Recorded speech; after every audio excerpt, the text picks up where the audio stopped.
Nah pada saat tidur itu saya dengar jeritan di kamar pembantu. Nah itu ya otomatis saya lari dong, takutnya ada apa-apa kan, atau apa ya jatuh atau apapun yang membahayakan dia. Akhirnya saya lari, saya tanya, kamu kenapa? Dia udah nangis, Bu, saya minta pulang, saya minta pulang. Kenapa? Kamu kenapa? Saya ditabok. Sama siapa? Kamu ditabok sama siapa? Kamu kan sendiri di kamar. Kamu ditabok sama siapa? Saya nggak tahu, saya ditabok. Dan itu berulang-ulang, Mas Badru. Dan saya juga masih belum belum aware ya sama kejadian kayak gitu. Yang paling fatalnya itu ya mungkin hampir setahunan lebih kali saya tinggal di situ, Mas Badru. Baru itu udah mulai fisik yang keluar. Assalamualaikum warahmatullahi wabarakatuh. Balik lagi sama gua, Badru Coachworld. Terima kasih buat teman-teman yang udah klik video ini. Semoga teman-teman di rumah dalam keadaan sehat walafiat, dilapangkan rezekinya dan dimudahkan segala urusan-urusannya. Amin ya robbal alamin. Dan juga nih buat teman-teman di rumah yang punya kisah pengalaman horor, jangan disimpan aja, langsung aja kirim kisahnya ke nomor WhatsApp itu tuh.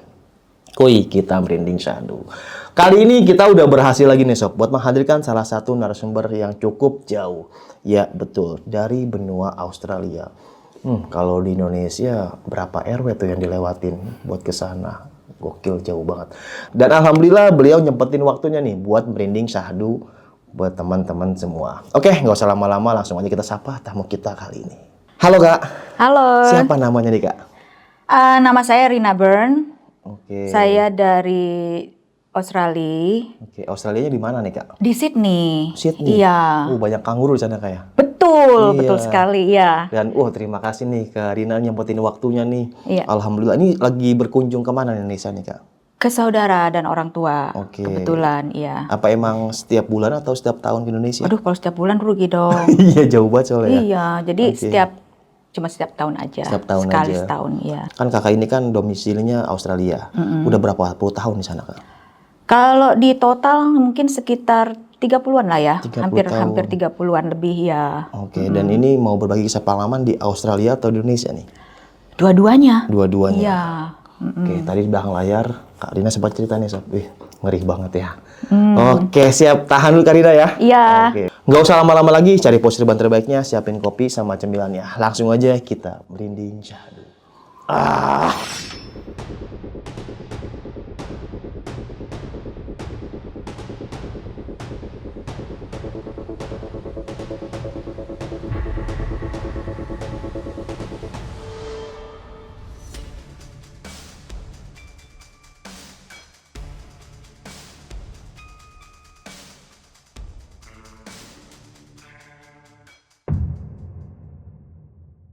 Gimana nih Kak Rina, kisah pengalamannya nih Kak? Jadi waktu itu saya menikah sama suami itu pada tahun 1998 Oh, 98. di Indonesia. Oke, tapi ini suami orang Indo atau Orang Australia. Australia. Orang Australia, iya. Oke. Setelah menikah, sempet kosong lah ya, dalam arti tidak hamil gitu ya, udah berapa tahun. Pas hamil, saya langsung berangkat ke Australia itu pada saat 2000-an lah. 2000-an pada saat itu. Berarti suami sempat tinggal di Indo waktu itu? Kebetulan beliau kerja di Australian Embassy. Ya, gitu. Setelah itu saya balik ke Australia, saya tinggal di Australia. Saya hamil, keguguran nih ceritanya, gitu. Nah, pada saat keguguran itu ya namanya anak pertama pasti sedih lah ya Mas Badru ya. Jadi aku tuh sempet yang namanya stres juga ada gitu ya. Akhirnya suami memutuskan, udahlah jangan punya anak dulu, dikosongin dulu karena kan berbahaya juga buat badan sayanya juga, selama kurang lebih 6 bulan. Oke. 6 bulan atau 8 bulanan ya. Setelah itu saya hamil lagi ceritanya. Hamil lagi, karena takut keguguran lagi, saya teleponlah orang tua saya ceritanya gitu kan. Pas ditelepon, orang tua bilang pulang ke Indonesia, biar mamah yang ngurus. Karena namanya cucu kan gitu kan, dan juga pernah keguguran, nggak ada orang juga di sana yang bantu. Karena keluarga suami itu jauh di Brisbane, saya tinggal di Sydney. Akhirnya kami pulang, kebetulan suami juga dapat tugas di Indo, dapat tawaran selama 3 tahun. Pulang di Indo, saya tinggal di rumah orang tua, nggak ada masalah. Pada saat itu kehamilan 4 bulan. Nah, masa mau melahirkan sekitar 7 bulan, saya pindah ke Jakarta karena suami sudah mendapatkan pekerjaan. Gitu. Nah, selama itu saya pindah ke Jakarta, saya tinggal di Kemang. Oke, Kemang Jaksel ya, Jakarta Selatan Jakarta ya. Selatan, iya. Jadi kayak perumahan elit lah, saya ngontrak di situ, besar. Tapi kalau dilihat dari rumahnya kayaknya kuno gitu ya. Maksudnya apa ya kalau saya bilang? Bangunan tua mungkin. Iya, kayaknya bangunan tua gitu. Tapi bagus. Bagus, dalamnya juga bagus gitu. Saya lihat, oke. Saya waktu itu masih 7-8 bulan lah ya, belum melahirkan. Nggak ada masalah, Mas Badru, selama itu tuh, selama saya tinggal 2-3 bulan tuh nggak ada masalah. Tapi setelah masuk kelahiran, mulailah di situ banyak kejadian. Oke, maksudnya setelah lahir atau masuk Setelah kelahiran? saya melahirkan itu banyak kejadian. Oke, gimana nih awalnya? Waktu melahirkan, saya bawa anak saya pulang. Anak saya ini perempuan, namanya Annabelle. Oke. Pada saat itu, di malam pertama, kejadiannya itu anak saya mulai ada gejala yang aneh ya. Dalam arti setiap jam 12 malam itu menangis. Oke. Ya, tanpa ada sebab. Gitu. Jadi nggak ada yang namanya sakit atau mau menyusui gitu, lapar gitu, nggak ada. Jadi hanya menangis. Jadi nangis itu sampai saya gendong, saya ayun gitu ya, saya susuin itu udah nggak mau ya. Maksudnya dalam arti dia nggak lapar, tapi tetap nangis. Nah, sampai menjelang pagi baru selesai tangisannya. Dan itu tangisannya tuh bukan tangisan bayi yang seperti biasa. Maksudnya teriak-teriakan gitu? Iya, yang melengking. Oh. Gitu. Iya. Awalnya saya nggak merasa aneh ya. Maksudnya dengan kejadian-kejadian kayak gitu tuh nggak merasa aneh. Tapi berkelanjutan. Setiap hari, setiap malam, setiap jam 12 malam. Annabelle tuh selalu nangis dan menangis. Itu digendong sama bapaknya, digendong sama pembantu, digendong sama saya. Itu bergantian, tetap nggak bisa diem.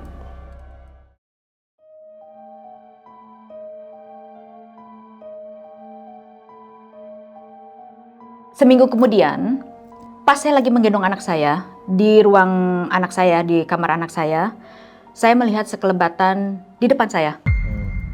Gitu. Tapi saya pikir, mungkin entah asap atau apapun, atau mungkin karena saya capek ya menggendong anak tiap malam nangis, jadi saya nggak hiraukan. Tapi itu terus berkelanjutan. Setiap malam. Dan akhirnya saya berpikir ini sebenarnya ada apa di kamar anak saya gitu. Dan mulai mempertanyakan setiap jam 12 malam anak saya selalu nangis. Sama, nangisnya kejar kayak gitu? Sama, itu tiap malam, tidak berubah. Oh. Itu. Gak ada perubahan sama sekali walaupun saya nanya sama orang tua gitu, ini sebenarnya apa? Sakit atau mungkin badannya gak enak gitu ya. Tapi udah diurut sama dukun bayi dan segala apapun yang dilakukan oleh saya sama orang tua saya itu nggak ada pengaruhnya kepada anak saya, itu nggak ada. Jadi tetap setiap jam 12 malam selalu rutin. Itu udah jadi rutin bagi saya. Gitu. Itu awal sekelebatan. Kalau di bawah, pernah saya sekali mungkin pada saat saya mau turun, itu sekitar jam 9 malam. Jam 9 atau jam 10-an ya, sekitar itulah saya mungkin mau tidur. Saya mau ambil air panas ke bawah. Saya panggil pembantu saya, nggak ada yang nyaut. Jadi saya turun sendiri. Tapi pas saya ke bawah, di dapur, ada sesosok yang seperti pembantu saya. Membelakangin. Jadi saya panggil. Saya bilang, Wati, tolong ambilin air buat saya. Saya mau minum air panas. Gitu. Tolong diambilin ya. Itu nggak ada sautan, Mas Badru. Diam aja. Dan dia tuh membelakangi wastafel gitulah, cuci piring itu. Jadi saya kebetulan lagi turun itu melihat dari belakang itu, saya pikir oh ya mungkin Wati itu gitu, tapi kok nggak ada respon. Dan saya nggak berpikiran kalau itu tuh entah setan gitu ya, jadi nggak ada berpikiran yang aneh-aneh lah gitu. Normal aja karena saya pikir pakaian, bajunya, rambutnya semua itu sama, gerakannya pun sama gitu. Akhirnya saya naik lagi karena saya pikir saya udah ngomong kan sama pembantu, saya naik lagi. Itu lama saya nunggu. nggak datang-datang juga. Akhirnya saya pergi ke kamar pembantu, saya gedor, saya bilang, mana air panasnya? Bu, ibu tidak manggil saya. Loh, saya ngomong sama kamu di bawah. Enggak, iya saya manggil. Saya bilang kayak gitu sama Wati. Wati tetap dia kekeh, dia bilang, enggak bu, ibu nggak ngomong ke saya. Loh, kamu kan ada di bawah, di dekat wastafel, kok kamu malah bilangnya bukan kamu? Bukan bu, saya lagi nonton TV. Sama Sri, kebetulan memang pembantu saya ada 2. Sama Sri lagi nonton di kamar. Jadi siapa dong yang ada di bawah? Lah mana saya tahu bu, jangan bikin kayak begitu dong. Bikin saya ketakutan jadinya nih bu. Dia bilang itu, ya udahlah, tolong ambilin air minumnya buat ditaruh ke atas. Ya itu yang saya akhirnya berpikiran siapa ya ini, makhluk apa ya di bawah gitu kan, kok menjelma seperti pembantu saya gitu. Tapi bentuknya kayak manusia gitu, kayak Sri Bentuk lah. seperti pembantu saya, dari rambut sampai baju sampai yang dia pakai hari itu persis sama. Dikembarin ya? Kembaran ya. Iya, iya. Saya nggak tahu itu maksudnya apa ya, cuman itu benar-benar solid, bukan yang apa namanya bayangan atau apa, enggak.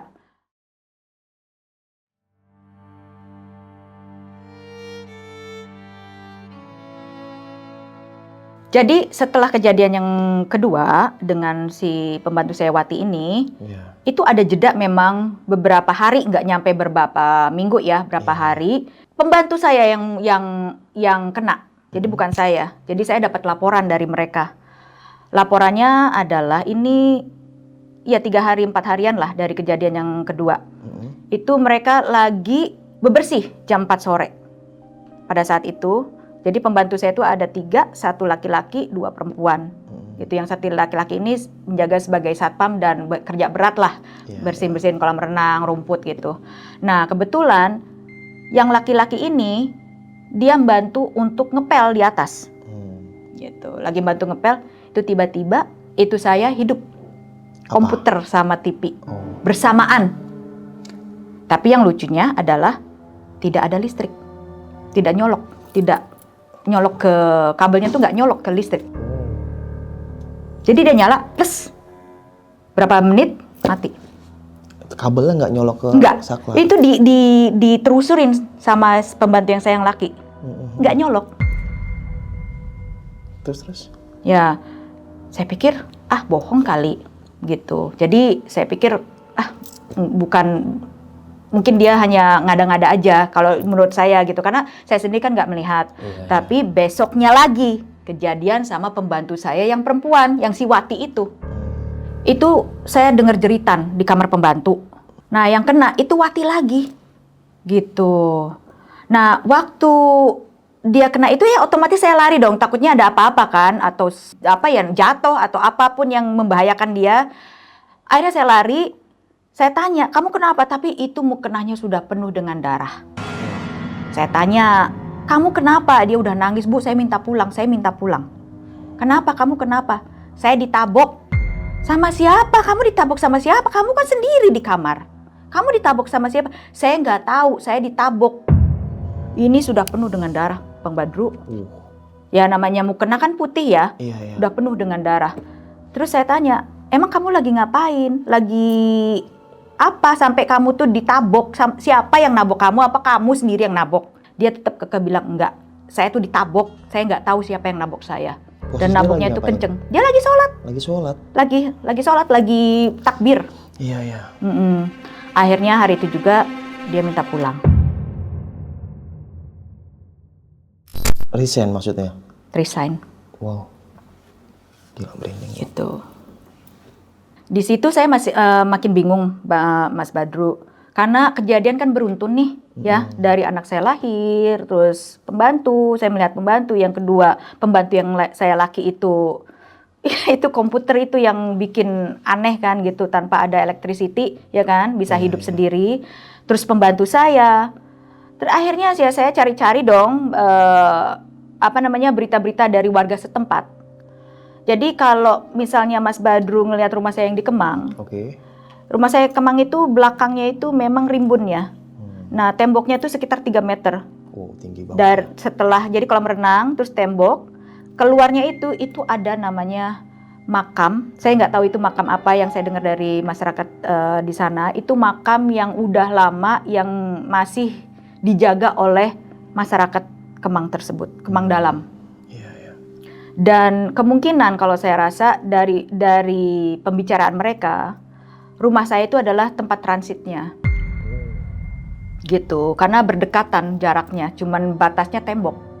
Ya, walaupun ada pengembangan kota di Kemang, tetap yang namanya itu kuburan nggak dijamah oleh developer.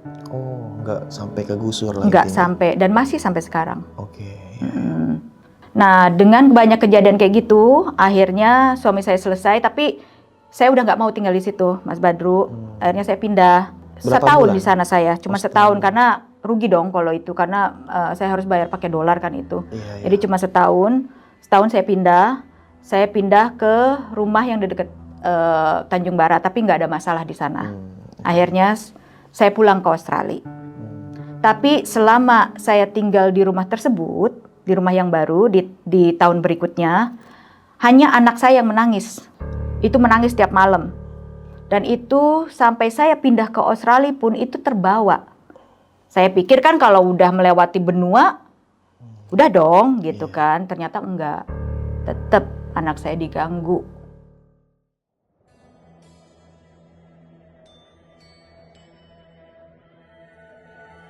Waktu saya pulang ke Australia, saya tinggal di daerah Blue Mountain. Nah, di Blue Mountain itu rumah saya memang rumah di atas puncak. Puncak apa?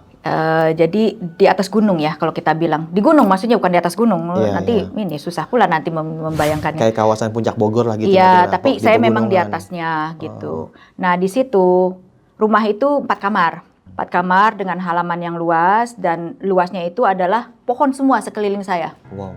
Ya, jadi tetangga itu termasuk jauh-jauh lah ya, mungkin sekitar 200-100 lah meter jaraknya di antara per rumah gitu, dikelilingin oleh pohon-pohon besar.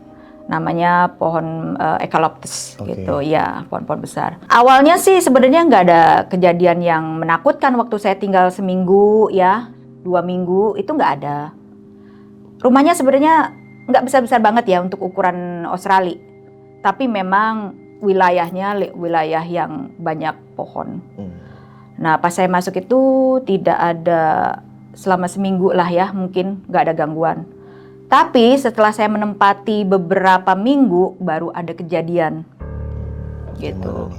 Jadi waktu itu jam sekitar siang lah ya, saya lagi berbaring nonton YouTube di kasur, dan anak saya lagi, ini weekend ya, lagi tiduran di kamarnya.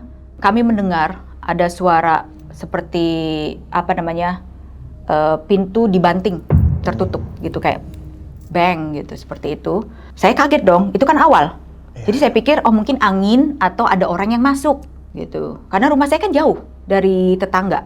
Jadi agak susah untuk, takutnya ada orang yang masuk. Orang mau jahat apa lagi, jahat, iya. Jadi saya bangun, saya lihat pintu semua itu tidak ada yang terbanting. Semua terkunci. Saya mikir, ini pintu yang mana gitu kan? Ini suara dari mana? Nah, itu siang. Malamnya anak saya diganggu. Malamnya ini, langsung malamnya anak saya diganggu dengan garutan cakaran tembok di dekat kamarnya. Jadi kamar anak saya itu sampingnya kamar kosong, kamar tamu. Jadi di kamar tamu itu seperti ada orang yang menggaruk tembok. Otomatis akan kedengaran ke kamar anak saya sebelah. Waktu itu anak kakak umur berapa? Anak saya pada saat itu umur sekitar, ya nggak besar-besar banget sih, sekitar umur 4-5-an ya. Gitu.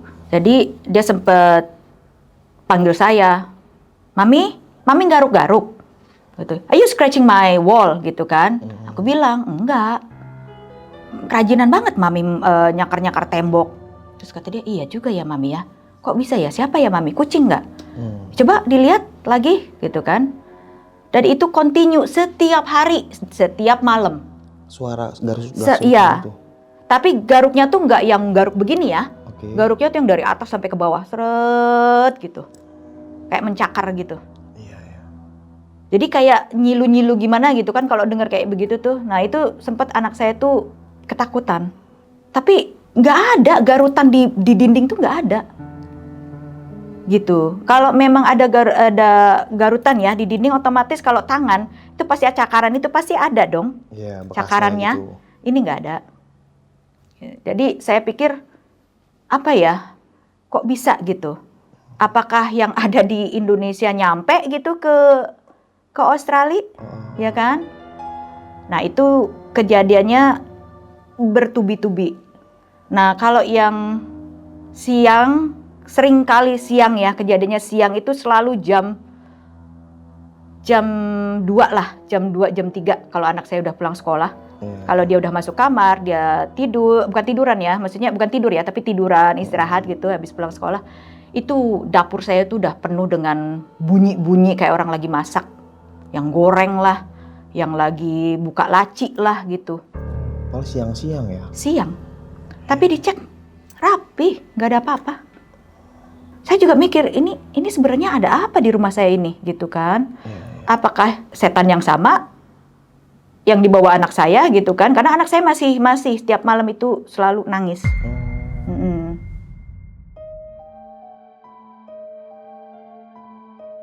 Waktu itu kejadiannya ke saya sendiri. Jam-jam, ya randomnya sih saya tidur selalu jam 9. Tapi pulesnya mungkin jam 10, jam 11. Nah pada saat tidur itu, saya merasakan ada sesuatu yang narik selimut saya.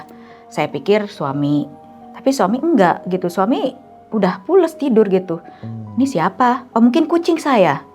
Karena saya punya kucing kan, kucing. Tapi nggak ada juga kucing di tempat tidur saya gitu. Jadi itu sering kejadian kayak gitu, dan terakhir itu kaki saya udah fisik ya, udah main fisik, dia udah mulai yang mencubit jempol kaki saya atau kelingking saya gitu, yang dicubit gitu. Mungkin karena nggak ada reaksi dari selimut mungkin ya, jadi akhirnya larinya ke fisik itu.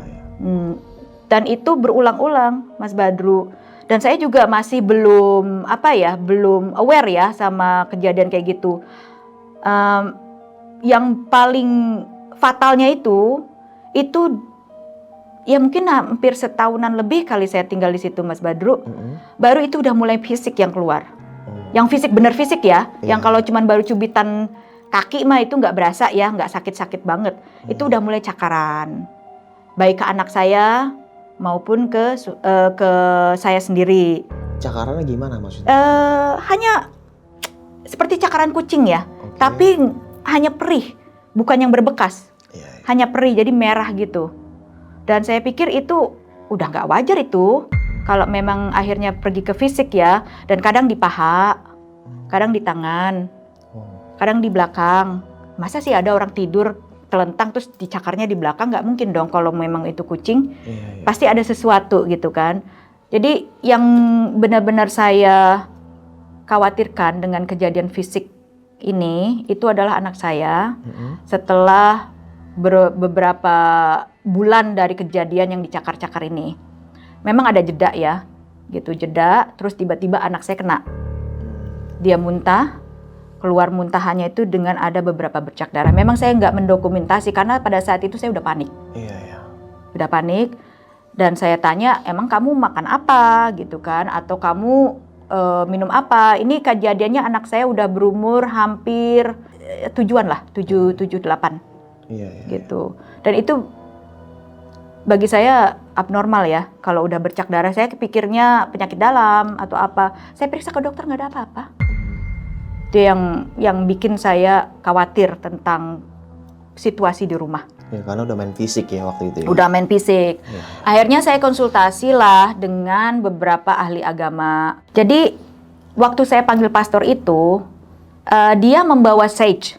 Sage itu kayak buntelan, tapi dia kayak herb ya, kayak daun. Terus diikat. Nah ujungnya tuh kan dia seperti daun salam sebenarnya intinya ya. Tapi dia daun salam itu lebih kecil lagi. Dia untuk makanan pasta sih sebenarnya ini. Nah dia bakar, itu harus kering supaya bisa dibakar. Itu menurut mereka ya, kepercayaan mereka, untuk kepercayaan Western, bukan kepercayaan kita ya. Jadi nanti dibakar, terus sama pastornya tuh dia membawa air suci. Nanti yang sage-nya ini nih dia apa sih namanya tuh? Dia kan berasap nih. Oke. Jadi diasapin rumahnya. Oh, gini ya. Kayak Diasapin kipas di mana tempatnya si yang setannya ini gitu. oh. Kalau air sucinya hanya dicipratin aja. Tapi kalau menurut saya ya setannya masih ada, Mas Badru. Tapi gitu. kata si pastor itu apa? Sosok apa yang ada di situ? Dia nggak bisa melihat. Oh. Dia kan nggak punya indera keenam. Iya. Dia hanya melakukan sebagai pastor, memberikan apa namanya seremoni ya untuk mengusir setan, tapi dia nggak bisa melihat setan. Iya. Akhirnya saya pikir memang nggak mempan ya, karena setelah beberapa bulan kemudian malah bukan tambah banyak, tambah solid. Oh. Setannya. Gimana Gitu. nih awalnya? Nah, jadi waktu saya lagi tidur, saya nggak ingat jam berapa waktu itu, tapi saya ingat waktu saya bangun. Itu hampir jam 2 malam. Saya bangun itu, saya kaget. Seperti ada orang yang melihat saya di depan pintu. Kebetulan, selalu kejadian yang seperti ini, suami saya tidak pernah ada di rumah. Gitu. Selalu nggak pernah ada di rumah. Jadi saya selalu tidur sendiri gitu kan. Dia itu kayak memandang saya ke tempat tidur. Dengan mukanya yang nggak jelas lah, mukanya terlampau tinggi, aku melihatnya juga nggak bisa ngelihat yang ini karena saking tingginya. Dia hanya, bukan jas ya, tapi jubah panjang yang panjang banget. Udah gitu tinggi sampai ke plafon. Jadi saya tuh hanya melihat tuh mungkin segini lah. Jadi nggak sempet ngelihat mukanya. Tapi madapnya tuh ngadep ke saya. Gitu, ngadep ke saya. Akhirnya saya bilang, ini siapa ya? Apa saya mungkin mimpi gitu, karena bangun tengah malam kan kadang-kadang kita mungkin ngelindur gitu ya, Mas Badru. Tapi enggak, ini bener-bener solid banget. Maksudnya solid itu, Mas Badru, jelas banget aku ngelihatnya gitu. Jadi aku pikir ini apa orang atau ada orang yang masuk atau siapalah gitu. Kita kan nggak tahu ya, karena aku sendirian di rumah kan, cuma sama anak aja. Anak kan cuma 1 gitu. Suami lagi nggak ada di rumah. Jadi saya sempet yang takut, khawatir, serem juga ada di situ gitu kan. Udah nggak bisa ngapa-ngapain, Mas Badru. Aku tuh bener-bener asli kaku, cuman bisa kamu siapa gitu. Tapi ngomong kamu siapa juga nggak berani yang keras gitu. Ngomongnya tuh yang kamu siapa sih gitu. Tapi masih ada sosok itu. Masih begini, Mas. Gitu loh. Jadi nggak bergerak, badannya begini. Kan kelihatan bajunya itu hitam semua. Itu masih belum. Yang satu lagi berapa hari kemudian saya kebangun lagi jam-jam sama, jam 2-an, jam 1, jam 2 ya, menjelang subuh lah ya, jam 1, jam 2 gitu. Itu malah di tempat tidur saya. Di kaki tempat tidur saya tuh. Ngapain dia di kasur? Berdiri atau duduk posisinya? Ya enggak, itu berdiri. Berdiri. Untungnya saya nggak lihat mukanya. Mungkin kalau saya lihat mukanya nggak tahu deh, pingsan apa-apa. Dan selalu kejadiannya tuh nggak pernah ada suami. Kalau ada suami nggak pernah ditampakin. Udah mulai banyak. Nah, terakhir adalah berapa bulan kemudian tuh anak saya yang kena. Oke. Kan saya terus nih yang dikenain, gitu ya. Saya merasa karena udah biasa, ya udahlah. Orang dia nggak ngapa-ngapain juga gitu kan. Lagi juga saya nggak bisa, udah berdoa, Mas Badru, udah baca apapun yang aku bisa gitu. Jadi mau nggak mau ya aku biarin aja lah gitu kan. Mau apa lagi? Sedangkan aku tinggal di Australia kan, gak mungkin dong aku panggil Pak Ustadz. Kemahalan ongkosnya. Iya, gitu. Ya akhirnya terima nasib aja udah.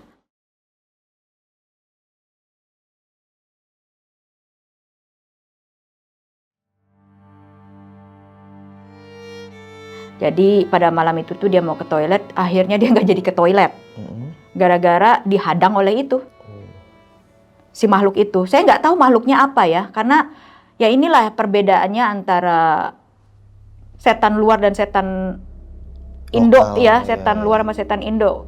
Ya kalau pocong tahu lah ya, ini saya nggak tahu ini dia berbentuk seperti apa, mukanya seperti apa, hanya berjubah tangan terus tangan begini. Itu aja. Dan tingginya itu melebihi platform, roof ya, platform ya. Seperti itu. Jadi nggak bisa berbuat apa-apa Mas Badru.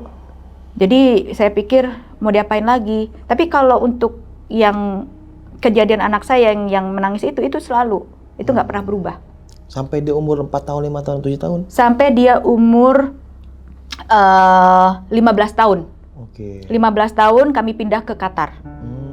Karena suami dapat kerjaan di sana. Itu selalu tiap malam Mas Badru. Tapi kalau yang dia udah dewasa dari umur SMP ya sampai ke SMA yang 15 itu dia nggak nangis ya. Tapi dia itu kayak di apa ya kalau bahasa ininya ini kayak di apa? Rep-repan ya. Oh, rep-repan. Kayak rep-repan. Nah, itu mimpinya selalu sama Mas Badru, nggak pernah beda. Dari kecil saya tanya, dari umur 3 tahun saya tanya, dari umur 5 tahun saya tanya, ke umur yang SMP saya tanya, sampai ke SMA saya tanya umur 15 itu selalu mimpinya sama. Dan mimpinya itu selalu dia dikejar-kejar. Dan itu mimpinya selalu di tempatnya kalau nggak bukit, gunung, jurang, sungai, laut. Dan yang setannya ini adalah setan perempuan. Yang mengganggu anak saya ini setannya perempuan.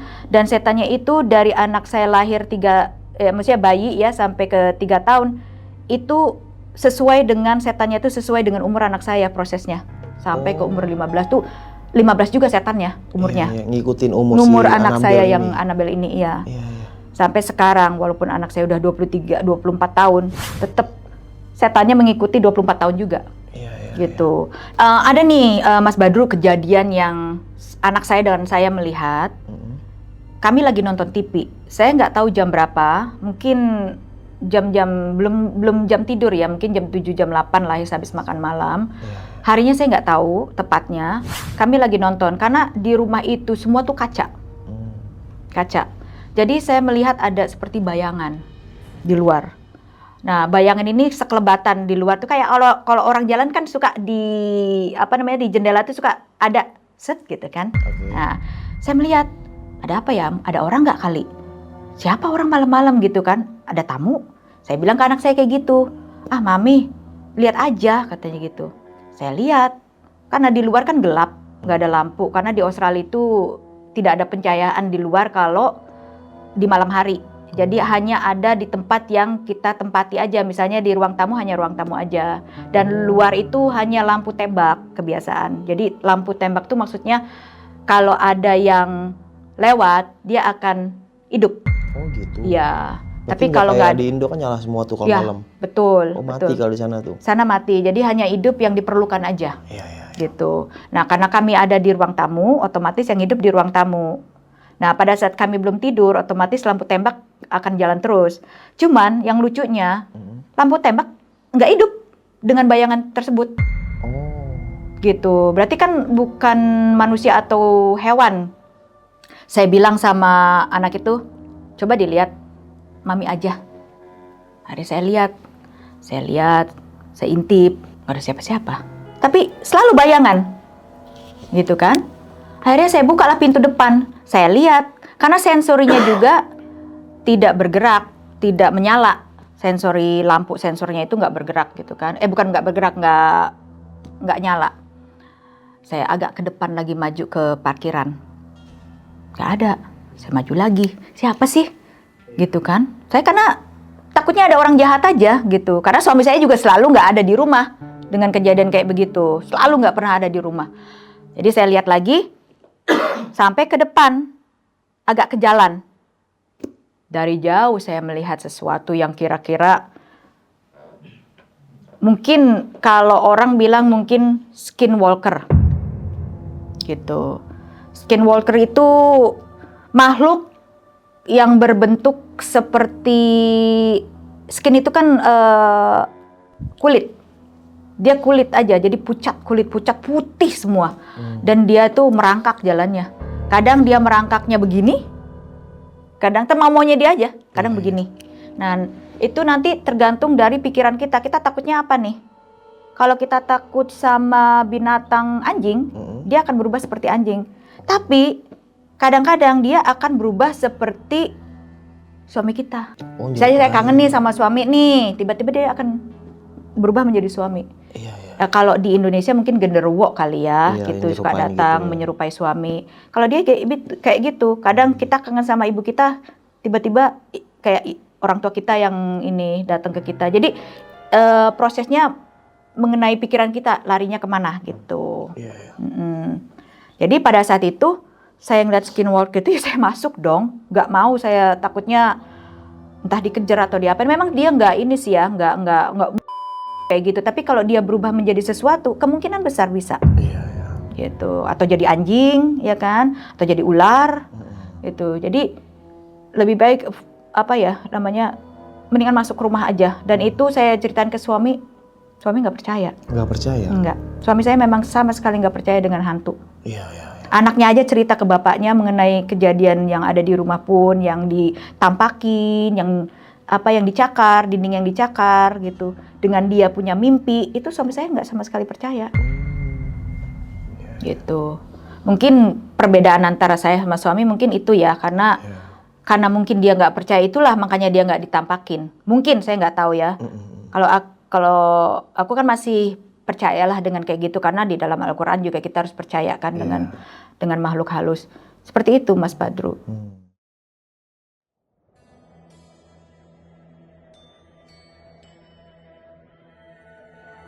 Setelah berapa bulan kejadian dengan skinwalker, akhirnya nggak ada jeda tuh Mas Badru, sekitar ya nggak begitu lama lah, mungkin sebulan 2 bulan Mas Badru. Tapi ini kejadiannya itu adanya di mana tuh, di rumah juga kejadian, malah di dalam rumah juga sama. Jadi nggak tahu ya, mungkin setannya banyak bermacam-macam. Ini beda lagi setannya yang datang. Jadi dia itu rambutnya segini, mana ya? Mungkin segini kali ya, segini, hitam. Tapi dia pakaiannya perawat, pakai perawat. Setelah saya ini ya, maksudnya saya lihat, ini kok ada lagi nih setannya gitu kan.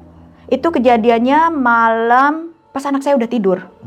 Tapi itu sekali seumur hidup saya lihat, cuma satu. Gitu. Itu bajunya seperti suster zaman dahulu. Zaman peperangan. Kayak peperangan dunia ke-1 atau ke-2 lah.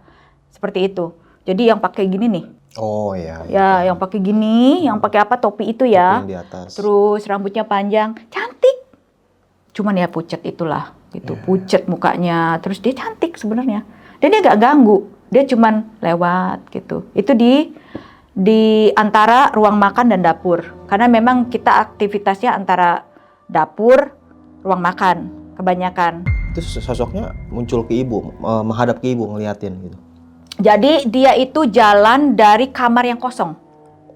Kamar yang kosong, yang ada garutan itu, yang dicakar.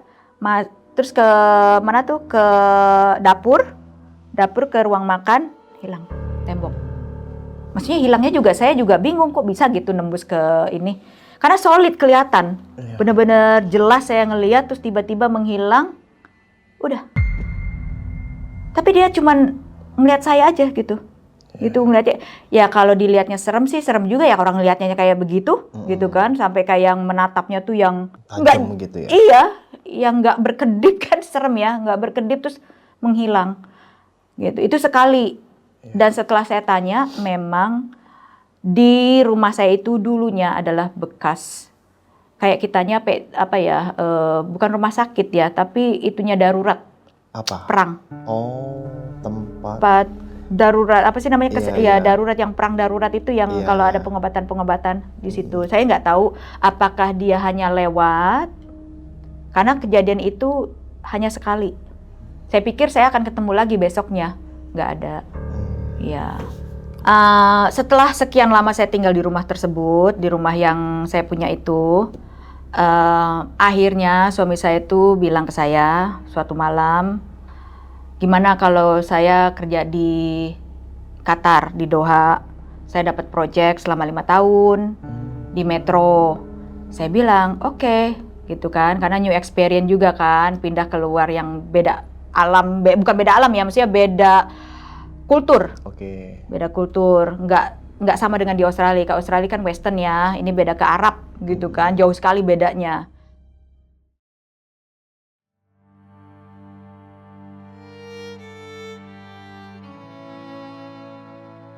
Nah, waktu kami pindah itu, saya udah kirim fotonya. Di situ ada rumahnya besar, ada 5 kamar, 2 kamar pembantu, 2 maksudnya atas bawah ya, 2 level.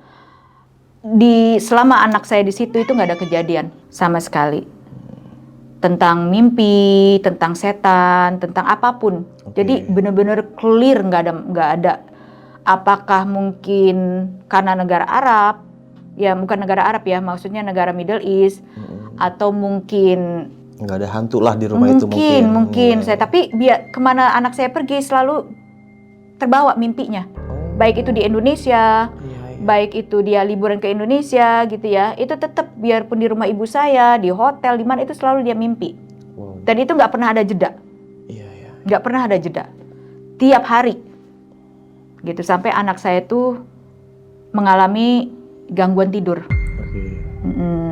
Tapi selama tinggal di umur yang 14-15 tahun itu sampai ke ya umur segitu, itu dia nggak ada masalah itu, nggak ada masalah dengan mimpinya. Iya, makanya saya tanya, kamu ada masalah nggak dengan mimpi kamu yang bertubi-tubi tentang yang kamu?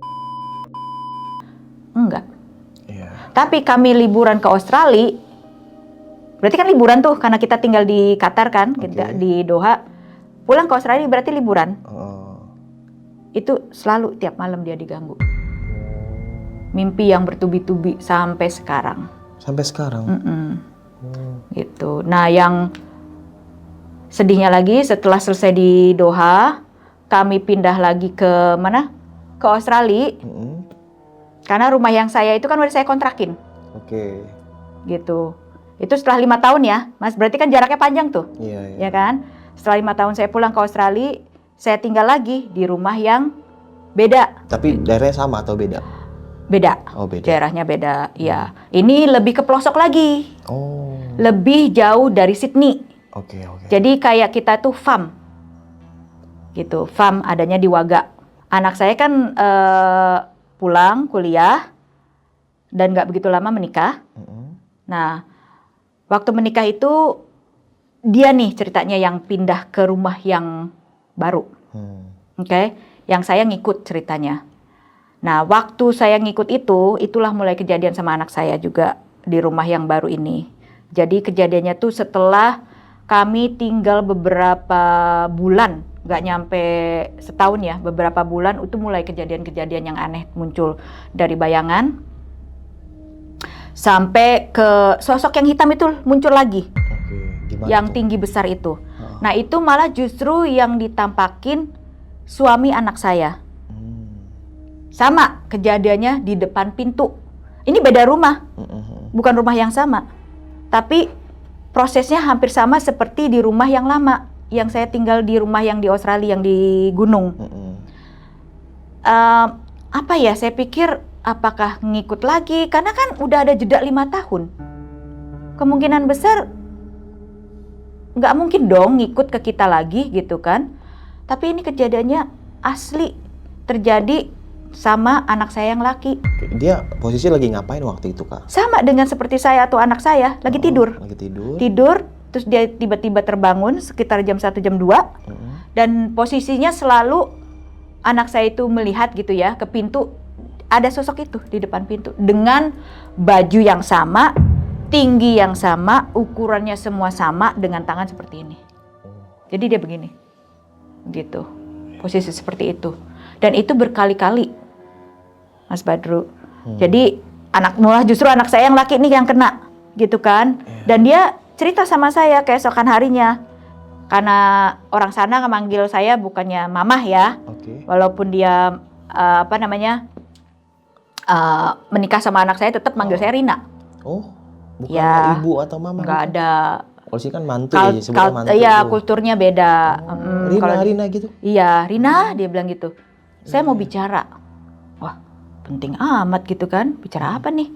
Coba kamu pernah nggak selama kamu di sini beberapa bulan di rumah yang ini, kamu pernah melihat sesuatu? Terus aku bilang, enggak. Emangnya kenapa? Saya ditampakin semalam. Itu kan. Ditampakin apa? Seperti ini. Yang seperti yang saya ceritain tadi. Gitu, sosoknya yang tinggi besar, berjubah, bukan berjas ya, berjubah. Terus tangan seperti ini. Dan nggak kelihatan tangannya. Jadi panjang aja, jubah gitu, panjang. Seperti apa ya? Pernah tahu ini nggak, Mas Badru? Apa perkumpulan setan?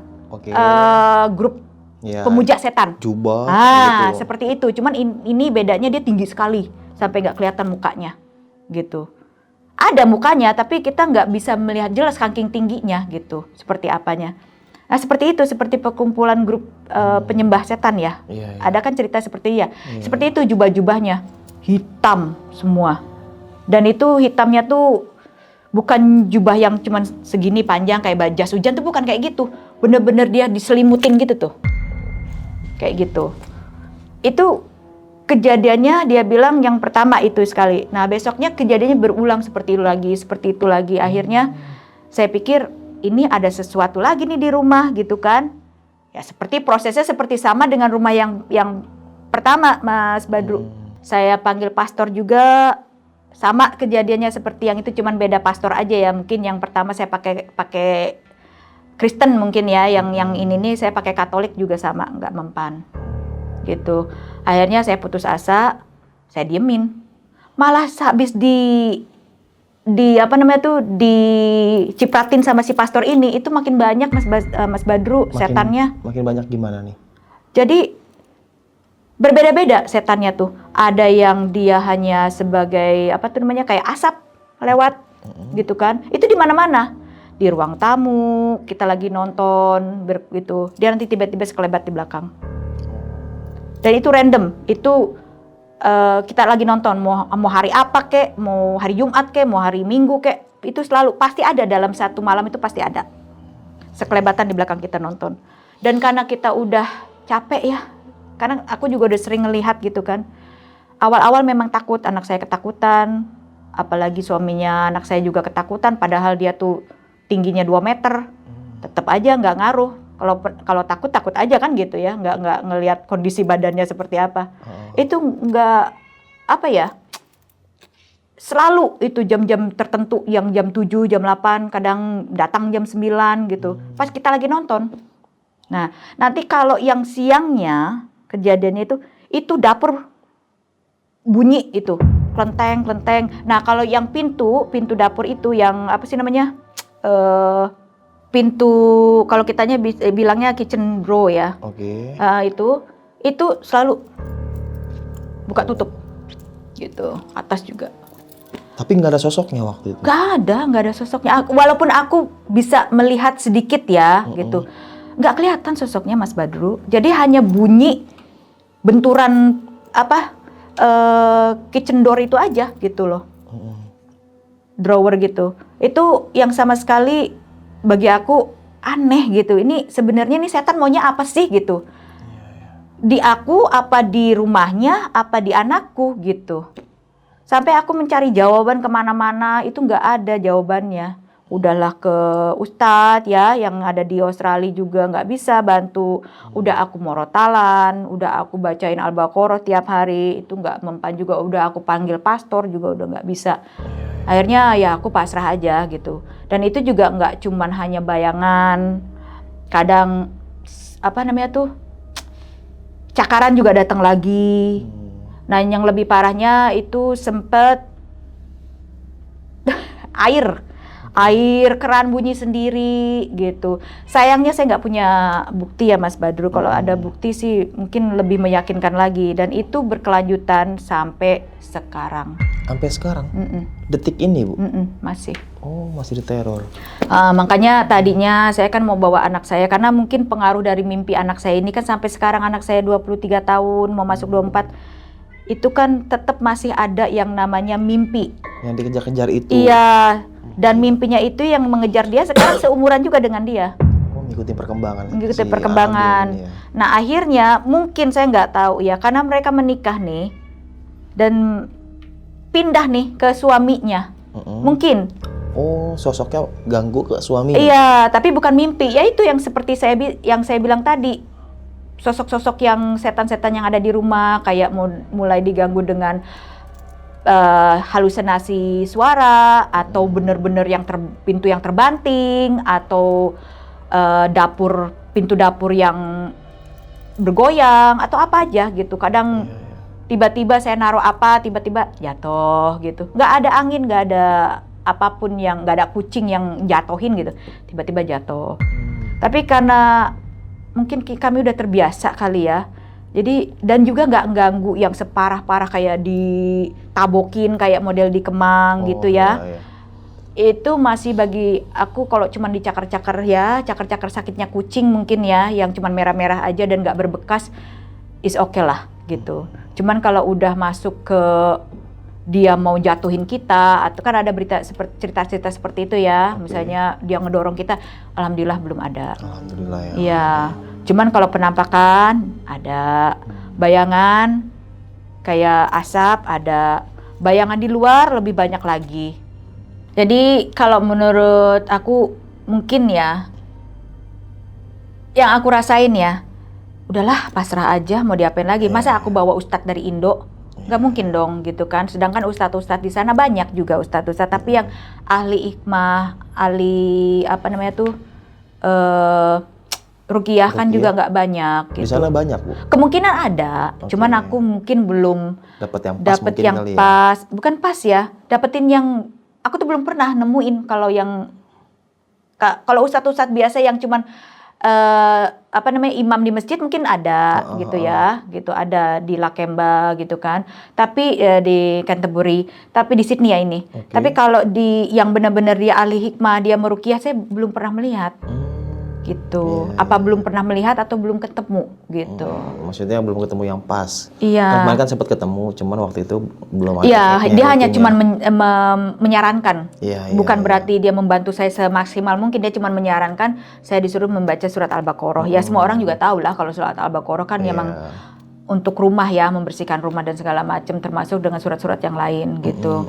Cuman kalau saat ini anak saya juga udah 24 tahun, terus suaminya juga udah kena juga gitu kan, dan mereka udah terbiasa dengan situasi di rumah walaupun mencekam ya, menakutkan gitu, dengan bayangan-bayangan yang nggak jelas gitu, walaupun di luar juga ada termasuk bayangan, cuman selagi nggak masuk ke rumah ya kan, cuman bayangan di luar dan suara-suara aja ya kita nggak inilah ya. Tapi yang intens itu kan yang ada di rumah yang menakutkan itu, yang apa, cakaran, terus sosok yang berjubah itu. Aku bilangnya sosok berjubah karena emang berjubah sih. Nama hantunya di sana nggak ada gitu? Nggak ada. Misalkan kayak sini kuntilanak tuh berjubah Nah putih. itu dia. Di sana nggak ada. Nggak ada gitu. Terus ya aku sih mikirnya ya mau diapain lagi kan, nggak bisa juga aku berbuat banyak, apalagi sekarang aku nggak di sana ya, aku udah ngikut suami karena anak udah menikah kan, jadi udah keluar. Tapi kalaupun saya pulang, tetap saya digangguin. Masih ada gangguannya gitu. Saya masih merasakan gangguannya. Nah, nih Karina, kalau untuk suami kan, tadi kan kakak sempat cerita kalau suami itu nggak pernah diganggu. Tapi pernah nggak sedikit pun dia cerita kayak, aku ngelihat bayangan tuh, atau aku dalam mimpi buruk dicekek orang lah atau apa. Pernah gak sih dia ngalamin sedikit aja? Atau emang nggak sama sekali? Nah, kalau percaya, kalau diomongin percaya dulu ya, dia nggak percaya. Kalau dari awal ya. Kalau dia melihat juga tidak. Tapi pernah sekali dia kayak ketindihan. Sekali, tapi untuk menurut dia bilangnya mimpi buruk. Kalau menurut saya bangunin dia sampai kayak orang kejar-kejar gitu, sampai yang ngos-ngosan gitu ya. Sampai bangunnya kayak gitu tuh, itu bagi dia saya mimpi buruk. Tapi kalau menurut aku, dia pasti, kalau kita bilang ketindihan kali ya. Ya, tapi dia nggak mengakui karena beda dong. Bagi dia tuh ketindihan tuh apa sih gitu. Iya, bener-bener. Dan kalau untuk anak kakak nih Karina kan, si Annabelle ini kan dari kecil udah dapat gangguan lah, sampai akhirnya ada sosok makhluk yang mengikuti usianya ya. Iya, betul. Sampai mimpinya pun kayak wah serem banget. dan sampai dampak suaminya. Dan suaminya sendiri sebelumnya pernah dapat gangguan atau emang pas di situ di rumah itu dapat gangguan horornya itu? Hanya awalnya dari Kemang itu. Oh, enggak, suaminya si Annabelle ini. Oh, digangguannya setelah kami tinggal di rumah atas di gunung, bukannya rumah yang pertama. Iya, berarti sebelumnya dia enggak dapat gangguan. Nggak ada. Rumah yang pertama aja. Iya. Nah, nih Kak, kan nama anak Kak Karina kan Annabelle. Kan ada film tuh Annabelle ya, gitu kan. Itu artinya apa tuh kalau Annabelle Kak, di Australia itu? Sebenarnya sih itu Italia. Italia. Anna saya. Oke. Belle itu bisa cantik, bisa perempuan. Oh. Jadi bisa saya perempuan atau saya cantik. Oke. Gitu. Tapi kalau film Annabelle, anakku sendiri tuh udah nonton. Akunya yang ketakutan sampai aku tuh nyempil-nyempil udah kayak upil dah gitu. Di studio itu. Oke. Malah anakku yang begini nih. Oke. Dia nggak takut. Justru dia memang penggemar Ghost Hunted. Juga sama. Cuman bedanya dia yang berversi Inggris, saya yang berversi versi Indonesianya. Dia Ghost Hunted-nya yang Amerika. Oke. Berarti awalnya itu jadi kayak terbiasa, akhirnya kayak udahlah berdamailah dengan hal itu mungkin. Tapi kalau sekarang kan kakak bilang tadi sempat masih digangguin. Iya. Itu Tapi nggak intens. berasanya itu kayak ini emang hantunya tinggal di sini atau emang kiriman? Kalau kata lokal mah santet gitu. Kalau itu aku belum tahu, makanya aku belum pernah mendapatkan. Itu sampai sekarang aku masih mencari ya, mencari orang yang bisa membaca antara saya, anak saya atau suami saya. Karena kan saya tuh menikah sama suami itu dijodohin kan. Dan kebetulan suami saya itu pernah tunangan sama seseorang. Tapi kalau menurut aku nggak seujun sama orang lain. Yang aku takutkan kalau memang itu dari kiriman seharusnya sudah terjadi berapa tahun yang lalu. Sebelum saya hamil gitu. Kena ke aku atau kena ke anak aku. Tapi ini kan kejadiannya aku sempat kosong 2 tahun. Baru punya anak gitu. Tapi kalau untuk di Australia sendiri gitu ya, orang-orang di sana gitu, itu ada santet nggak sih Kak di sana? Santet kayaknya cuma di Indo doang deh. Bahasanya juga kan udah santet ya. Mungkin ada sihir sebenarnya. Atau apalah kayak gitu. Sihir banyak di Middle East, ada di Egypt, di Egyptian juga ya, Egyptian, terusnya Amerika juga ada. Tapi Amerika itu biasanya kita bilangnya Indiana ya, Indian. Bukan orang India ya, tapi Indian, American Indian. Itu juga mereka pakai begitu. Kalau voodoo itu biasanya banyak di Amerika. Gitu. Kalau untuk tetangga Karina di sana gitu, entah temen gitu kan, yang warga benar-benar asli di sana gitu. Mereka sempat ngalamin kejadian horor gak? Kali sempat cerita ke kakak gitu. Kalau tetangga ada beberapa. Ada beberapa, malah tetangga saya orang Indo. Apa yang dirasain sama mereka? Dia di bawah rumah. Jadi dia punya, kalau kitanya ada rumah ground level ya, terus kamar-kamar, terus ini rumahnya tuh apa ya kalau kita bilang itu? Di dalam tanah itu tuh. Tingkatnya ke bawah. Di bawah ya.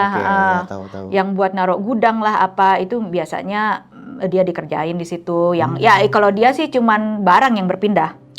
Gitu. Cuman dia nggak ganggu sampai ke atas. Dia lokasinya hanya di bawah aja. Cuman ya kata dia tuh serem gitu. Ya matanya merah gitu-gitu. Cuman ini orang Indo ya yang punya teman saya ini. Cuman ada di bawah aja, dia nggak naik ke atas. Nah terus awal tinggal di Kemang waktu itu kan, sampai ada sosok yang nyerupain pembantu Karina waktu itu. Itu orang tua atau suami sempat ngalamin di sana? Suami enggak.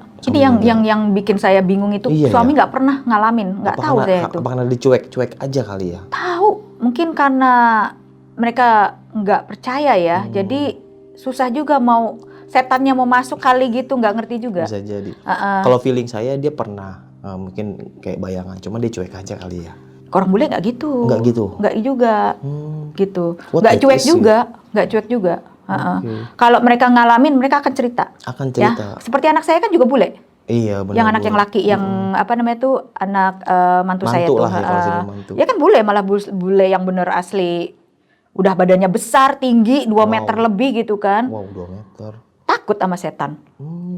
Karena dia diliatin kan, maksudnya dalam arti dia diliatin sosoknya kan, itu bukan hampir tiap hari, emang tiap hari udah kayak temen gitu. Iya. Tapi kalau yang sosok yang berjubah itu sih kadang-kadang, tapi yang yang bayangan gitu ya, banyak di depan, di belakang, di dapur, yang pintu dapur tuh yang tutup buka itu udah ini yang barang pindah tempat. Iya. Itu udah biasa. Suami Karina tahu nih kalau anak mantunya ini yang laki sempat digangguin, tahu? Enggak. Oh nggak tahu. Karena anak yang mantu ini nggak cerita sama suami saya kan. Oh berarti di sana manggilnya kayak bukan ibu ya, nama ya? Nama, jadi suami saya kan John, saya Rina. Nah kebetulan kalau yang anak saya yang laki ini, dia kan tinggal di Australia nih, ya kan. Suami saya kan kerja sekarang lagi ada di Saudi. Jadi kalau pulang pun kita hanya bicara masalah yang biasa aja, yang kayak begitu tuh kayaknya nggak penting banget gitu ya. Yang anak saya yang ini. Oh berarti manggilnya Rina gitu. Iya. John. Iya. Oh kalau sini udah dikelopak. Betul. Mantu macam apa ini manggil Iya, betul. mertua. Cuman kalau di sana manggil nama. Manggil nama. Iya, biarpun uncle, auntie gitu. Apalagi kalau yang dia bukan satu darah ya. Kalau yang satu darah dia masih oke lah.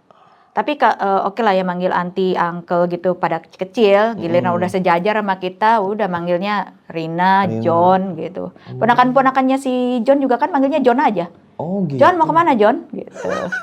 Where are you going John? Gitu. What do you mean gitu? Iya. John, how are you? Gitu. Iya, jadi gitu. Nggak ada levelnya tuh nggak ada. Walaupun saya ketemu sama orang atau atasan gitu. Kalau orang sini kan nunduk-nunduk gitu, nggak ada. Permisi gitu. Di sana nggak ada. Lewat aja. Mau di atasan kayak di bawahan kayak. Nah kalau di Cuman kalau misalnya kita makan, ya paling kita duduk, boleh duduk di sini gitu. Itu ada. Nah nih Karina, rumah Karina sekarang tempatin nih di daerah Sydney ya. Di sana ada musim salju gak? Di Sydney enggak, cuma dingin aja. Tapi di tempatku bersalju. Bersalju? Ada saljunya? Ada, aku udah kirim salju. Penuh itu. Kalau musim salju itu anak-anak pada keluar lagi main toboggan kalau kita bilang. Jadi dia pakai ban. Kalau di kampung kan mainnya di sungai tuh pakai ban tuh. Ban apa sih namanya tuh? Ban karet kan. Kalau di sana dipakainya untuk seluncur di salju. Iya. Ada serigala di sana? Serigala nggak ada. Nggak ada ya? Kan di film-film kan salju ada nggak serigalanya. Ada, tapi fox ada. Fox tuh yang orange warnanya. Dia kecil, lebih kecil gitu, lebih panjang juga ininya. Malah itu itu ditembakin. Ya, nah itu kalau di Australia pes itu hama ya, yang harus dibunuh karena dia merusak tanaman farm ya, terus peternakan sama kadang-kadang suka attack. Maksudnya bukan attack ya, bahasa Indonesianya nyerang orang. Terus dibunuh. Kan kalau di Indo kan banyak tuh pinggir jalan tukang cilok lah, tukang batagor. Di sana ada kayak gitu-gitu? Wah, nggak ada dong. Nggak ada. Ya kalau ciloknya ada mungkin ya, tapi itu di restoran. Iya. Tapi yang kayak di pinggir jalan itu nggak ada. Kan kalau Indonesia, maaf nih, kita warga Indonesia gitu ya. Trotoar kan fungsinya buat jalan kaki. Iya. Tapi kalau di sini kebanyakan buat dagang-dagang. Betul. Sampai saya ketika jalan kaki, saya harus ke jalan raya. Iya. Kok tempat saya jalan dipakai buat berjejer, ketoprak, nasi goreng? Nggak ada. Rapi di sana. Rapi. Maka itu semua yang kita ada restoran atau kita mau menjual apapun itu harus ada sertifikat menjual. Wah, sertifikat. Berarti nggak sembarangan kita jualan aja? Enggak, tapi kalau dari mulut ke mulut, misalnya Mas Badru, aku punya cilok nih, aku lagi bikin, aku jual nih ke teman-teman gitu ya, teman-teman Indo aja gitu di Australia bisa. Tapi kalau kita jual ke warung, ke toko ya, ke kafe atau apa, kita jual nih harus punya license. Kalau nggak ada license-nya nggak boleh. Nitip deh gitu. Ini gue punya nih 20 biji, nitip dong. Nggak bisa. Oh nggak bisa? Nggak bisa, harus punya license. Karena di sana itu kalau misalnya harus dilihat juga dengan kesehatan ya, hygiene-nya, terus quality-nya juga bahan-bahan yang dipakai itu harus sesuai. Kalau kitanya BP POM ya. Ya BP POM ya. Nah, kayak gitu harus ada sertifikatnya. Kalau nggak ada, kita kena denda. Denda. Pokoknya sana tuh begitu. Dan makanya kan tadi kakak sempet cerita di bawah nih kalau nebang pohon tuh dilarang sembarangan. Oh iya. Itu benar kan? Kalau pohonnya walaupun itu di depan rumah, Terus kita nggak lapor, kita main tebang aja, kita kena denda. Dendanya juga nggak main-main, Berapa? mahal, bisa sampai tergantung dari wilayahnya, dari persetujuan. Kalau kita kan ke kelurahan ya, kalau di sana itu namanya kansel. Kansel. Jadi tergantung dari kanselnya. Kalau misalnya di pedesaan biasanya kansel, ya tergantung. Kalau pedesaannya dia itu tinggalnya di farm, is okay menebang pohon, tapi juga itu harus lapor berapa banyak yang mau ditebang. Tapi kalau kita tinggal di kota, di daerah bukan perkotaan besar ya, hanya kota itu bisa dibilang Sydney, juga bisa juga pinggiran Sydney juga bisa dibilang kota juga yang banyak penduduknya padat itu kita harus lapor, nggak bisa main tebang sendiri. Oh, nggak sembarangan berarti ya. Kita harus lapor ke kelurahannya, kita ngisi form, malah kita juga yang ngasih duit ke kelurahannya. Nih Pak, saya mau nebang pohon, 3.000. $3.000. $3.000, 30 juta. Wow. Iya. Iya. Kalau kita nebang sembarangan dendanya berapa kira-kira? Ya, tergantung dari kanselnya lagi. Ada yang dari 5.000 sampai ke 30.000. Tergantung dari wilayahnya. Iya ya. Jadi nggak boleh bisa nebang sembarangan juga. Jadi benar-benar rapi lah di sana. Iya.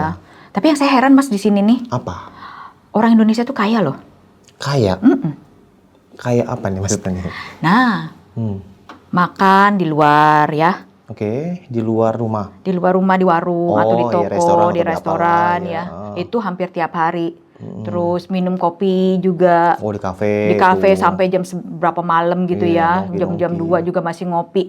Kalau di Australia ada batasnya. Mereka minum kopi itu ada batasnya. Kafe itu tutup jam 2, jam 3. Tergantung kafenya jam 4. 2 malam atau siang? 2 siang. Wah, jam 2 siang udah tutup? Jam 2 siang.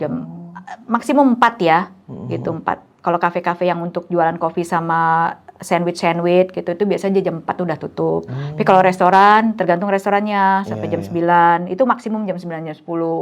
Last ordernya dikasih tahu tuh last order nih gitu. Jam 9 jam 8.30. Nggak bisa lagi. Nah, habis itu udah gitu. Dan mereka kalau keluar itu juga nggak yang tiap hari Mas, nggak ada mereka keluar makan tiap hari di luar. Oh, berarti lebih sering makan dalam iya. rumah. Kerja aja mereka bawa lunch dari rumah. Di sini mah enggak. Iya, makanya beli bakso dulu gitu kan. Iya. Gitu. Gokil. Tapi yang hebat lah di Indonesia tuh kayak gitu, Karina. Trotoar buat jualan. Panjang banget tuh. Sampai saya jalan pun bingung. Pengen marah-marah. Oh, ya takut terdiin lah. Iya. Keras, cuman ya udahlah. Mau diapain It's lagi? okay. Tapi saya sering beli. Cilok. Iya. Wih, toprak. Oh, enak tuh. Sering ya. Gokil. Nah, Karina ketika sekarang kan lagi berkunjung lah jatuhnya ya. Kan udah bukan warga Indonesia lagi apa ya, pulang kampung tapi rekreasi, liburan lah. Sebenarnya sih intinya akhirnya aku jadi turis sebenarnya. Iya, turis ke Indonesia ya. Rumah sendiri jadi turis, maksudnya negara sendiri jadi bukan negara ya, udah bukan negara aku lagi. Tapi Tempat maksudnya kelahiran mungkin. ex negara gitu ya, ex kelahiran gitu jadi Turis. Terus pertama kali ya Karina nyampe Indonesia, apa yang Karina pengen dari Indonesia? Makanan. Ini yang saya buat menyebalkan sama keluarga ya. Kalau saya pulang, saya kan pengen banget makanan Indo gitu. Whatever kemana saya pergi deh, aku pengennya makanan Indo lah gitu ya. Yang tradisional, yang kira-kira di sana bumbunya nggak ada gitu kan. Tapi keluarga mintanya steak, spaghetti, pizza, ini itu segala macem. Aduh, aku bilang, aku maunya Indonesia. Iya. Dia bilang, oke, kita debat aja deh. Berapa nih orang di keluarga yang pengen makan Western? Akhirnya aku kalah.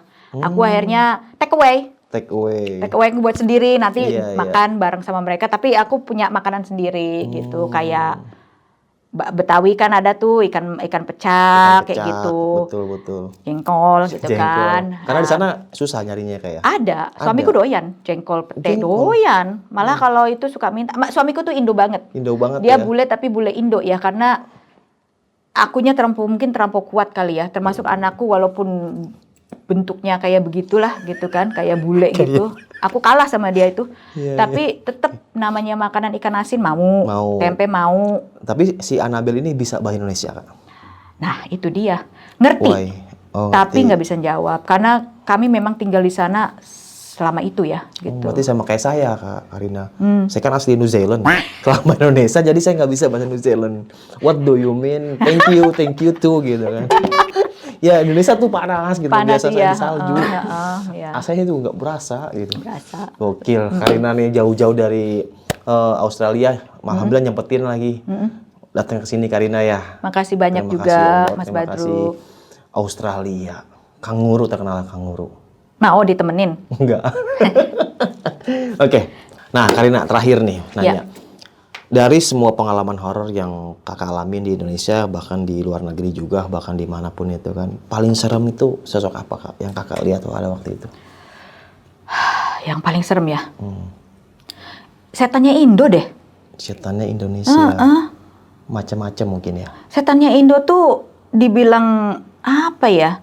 Serem banget loh. Kasarnya muka hancur ya.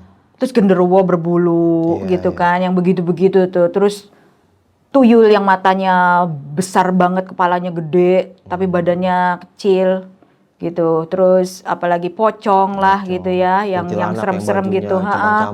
Iya, jadi sebenarnya kalau ditanya mana yang menyeramkan, setannya Australia atau setannya Indonesia, ya saya pikir setannya Indonesia yang paling serem. Iya. Gitu. Tapi paling serem ada nih kak. Apa tuh? Ketika orang berbisik pinjam 100.000. Wah itu serem banget. Janganlah itu mah. Nah Karina punya pesan-pesan gak kak buat teman-teman di rumah nih? Mungkin ada nih orang Indonesia pengen tinggal di luar negeri atau pengen mengais rezeki di sana. Selama pengalaman kakak, apa sih yang harus dipersiapkan kita nih sebagai Indonesia pengen main nih ke negara orang? Kalau mungkin main ke negara orang, mungkin bisa ya untuk ke sana dengan aplikasi ya. Kita apply aplikasi untuk ke Australia. Untuk kuliah juga bisa, tergantung dengan dananya. Biasanya kalau negara Australia itu untuk orang-orang lokalnya gitu ya, yang berwarga negara Australia itu pembayarannya itu cuman sampel aja, cuman contoh aja. Misalnya $1.000 untuk kuliah ya per semester misalnya. Kalau orang yang pelajar yang dari luar itu bisa 3 kali lipat. Jadi per semesternya jadi 3.000. Gitu. Nah, kalau misalnya untuk mau tinggal di sana itu susah karena Australia itu sekarang strict banget, baik itu penerbangan ke sananya gitu ya. Untuk datang ke sana itu strict banget. Nggak mudah. Nggak mudah ya. Iya. Pokoknya Australia itu terlampau strict lah untuk apapun gitu ya. Kalau mau harus kuliah dulu di sana, baru sedikit-sedikit apply. Bisa, baru bisa. Australia itu kan negara paling luas kalau nggak salah ya, karena kan benua Australia ya. Iya, benua dia. Negara sekaligus. Dengan 7 provinsinya. 7 provinsi ya. Gokil. Terakhir nih kak, di sana ada yang jual cilok kak? Aduh, mau dong. Oke, mungkin seperti nih sob, kisah pengalaman yang dan sama Kak Rina ini bisa kita ambil segi positifnya, buang jauh-jauh negatifnya. Ya, di mana kita berada, jangan lupa selalu baca doa. Ya, kita hidup berdampingan sob, masing-masing kepercayaan ya. Kalau emang yang nggak percaya enggak, yang percaya ya masing-masing kepercayaan. Ya karena kalau menurut gua setan ciptakan untuk menggoda manusia, itu aja sih. Dan kita sebagai manusia jangan sampai takut sama mereka. Kalau kita diganggu, gangguin balik. Ya kabur sih. Tiba-tiba dimunculin pocong 3 depan, kabur. Gitu. Oke, sampai jumpa di kisah selanjutnya. Wassalamualaikum warahmatullahi wabarakatuh. Kak, makasih banyak kak. Sama-sama. Mau nanya nih Karina terakhir. Dari Jakarta ke Australia kalau jalan kaki berapa jam kak? Buset deh. Dadah. Buat kalian yang punya pengalaman horor, langsung aja chat ke nomor 0877 1671 5337.